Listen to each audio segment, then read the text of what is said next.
Hi, welcome to Paraphrasing. Don't worry, you'll get the hang of it.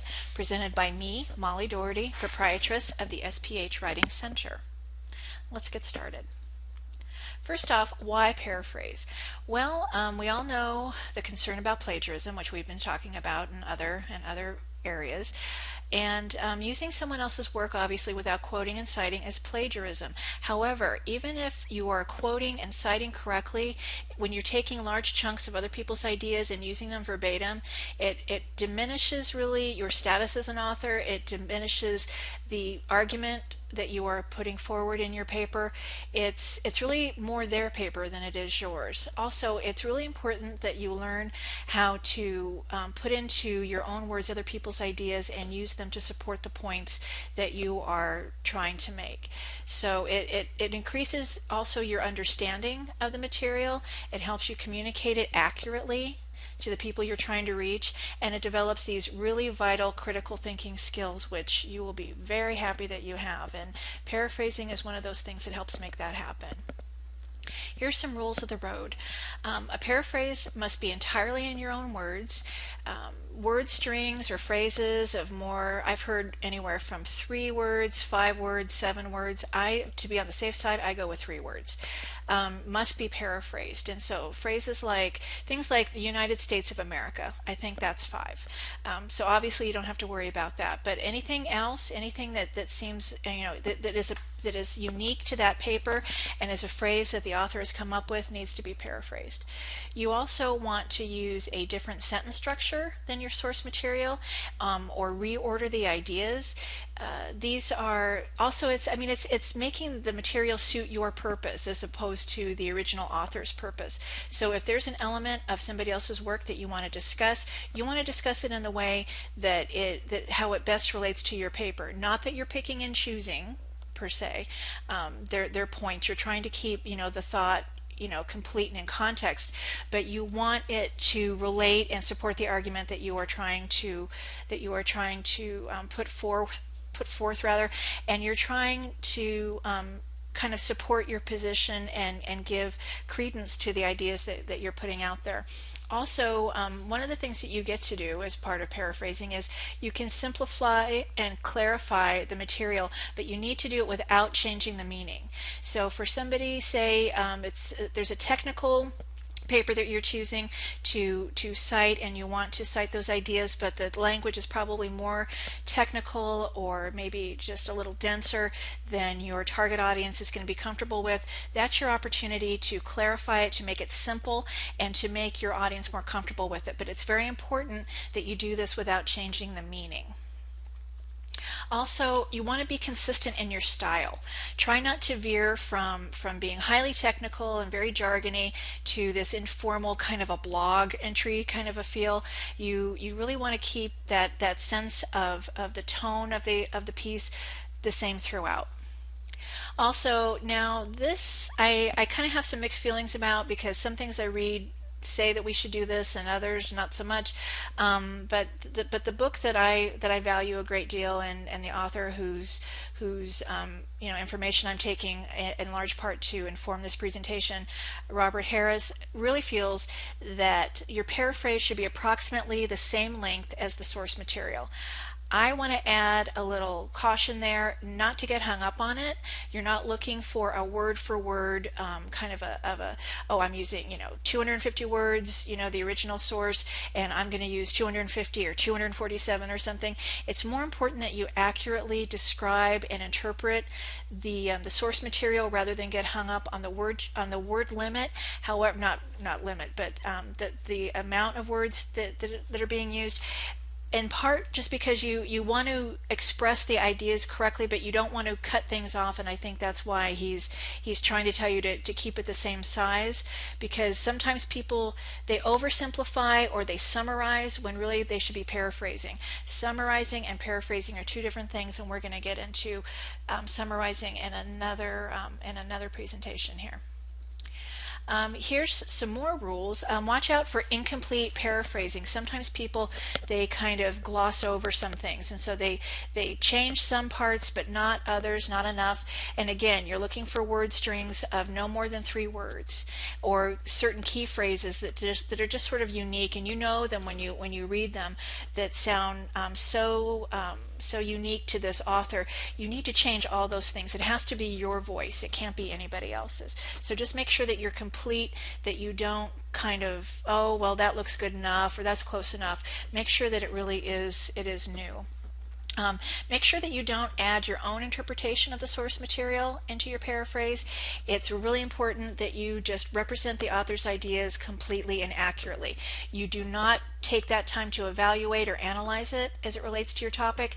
You do that later. In another setting later in the piece, when you're talking about your different sources, or you're talking about the different authors, their different points of view, but you don't sort of like editorialize about other people's work. At least not there. There's plenty of time to point out the relative merits for this author or that author, but that's going to be more into your discussion area, but not when you're actually in the middle of the paraphrase. Now the next thing, and you're gonna kind of laugh. Don't psych yourself out. Even though I'm telling you all these rules and all these strictures and these things that you have to do and you have to do it and you have to do, try not to psych yourself out. One of the things that students I know worry a great deal about is they think, oh, this author, they're so great. The mere fact that they've been published, that just means that there's no more good words, that somebody else, actually a student said that to me once. They took all the good words, and believe it, maybe some people, I don't know. Some of the authors might just be so amazing writers that they did take all the good words, and maybe the words that you're left with aren't going to be as thrilling as the ones that were originally used, but that doesn't matter. You're there to talk about the idea, to put it into your own words, but also don't get hung up on the idea that just because somebody's published means that it's perfect. It often just means that it was good enough to get published, or that, and this happens a lot in scientific journals and things, that really it's rather than the writing itself, it's more the ideas or the results, their methodology. Those are the things that got the thing published. Not that it's Shakespeare, okay? It's just it was interesting, and that's why it got published. If anything, Robert Harris says, and I love this. He says some brilliant thinkers write poorly, and that's actually really, really true. The thing that makes them brilliant is not their writing, and the people who are great writers, they're not always the best thinkers sometimes, and sometimes you meet people and they're both, but it's not the norm. So let's look at some rules of this, some step-by-steps here of how you would do this.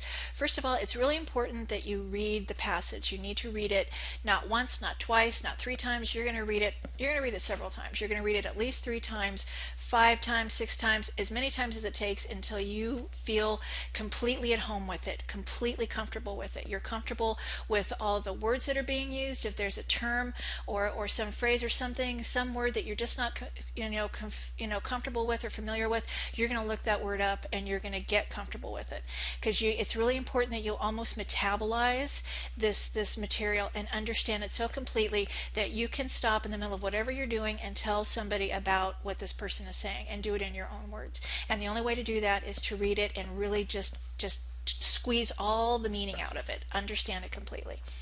Part of the way that you do this is you put the material down. You'll read it 2-3 times, whatever, then you put it down, and then you try to say out loud, this is what it is, and pretend even that you're by yourself. Even if you're by yourself and you just pretend somebody's there with you, even if it makes you feel kind of crazy, just do it. Like, if I had to summarize this right now, sorry, didn't mean summarize, if I had to paraphrase this, tell somebody about this right now, this is what I would say about it.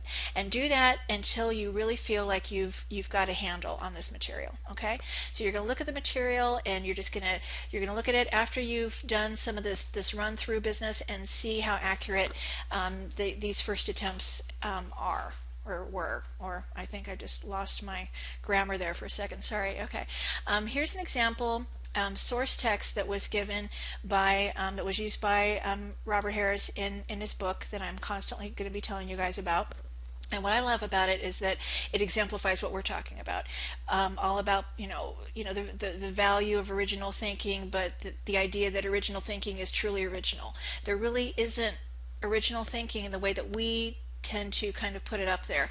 It's everybody is a compendium of what has come before, and that's what this source text that that Harris provides is talking about. And in this case, the author is discussing painting, from what I hear.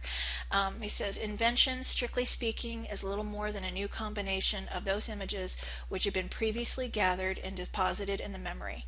Nothing can come of nothing.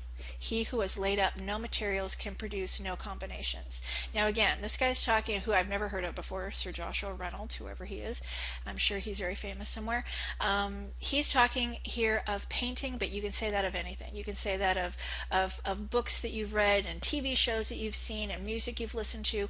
It really just all of it, all of the media and the art and the images and the books and everything that you consume, it all becomes part of you in some way, and it gets very difficult to sort out what you got and from where. So that's really what he's trying to say, is that we all of us, none of us are in this alone. We're all idea makers and takers at the same time. Okay, so I took that source text example, and showed you a little kind of an outline that you should try to do when you're initially breaking down this information. So if you're looking at the text and you're getting a little wigged out, and you've already read it, and you've already kind of, think of it as like a piece of gum, and you're just chewing it until all the good stuff comes out, there's no more good taste. That's what you've done with the source material. So then you're going to take it and you're going to just outline just some ideas from it. And in this case, there's 3 ideas that are the ones that are chosen. And it's just creativity combines ideas or visual impressions. He doesn't use the word images, which I don't really know about that. I think you could say visual images, and without that being taken as plagiarism or anything, but he really is careful not to use the word images. Creativity combines ideas or visual impressions already remembered. Everything needs a source or an original. Without ideas or images, there is no raw material to intermix, which is his particular word I've never really heard of before. Anyway, so that's sort of your sample outline of what those prime ideas are in that source text. Okay. Now I'm going to move on, and then you're going to after you've outlined it, you're then going to rearrange these ideas, because remember, you want them to suit your purpose.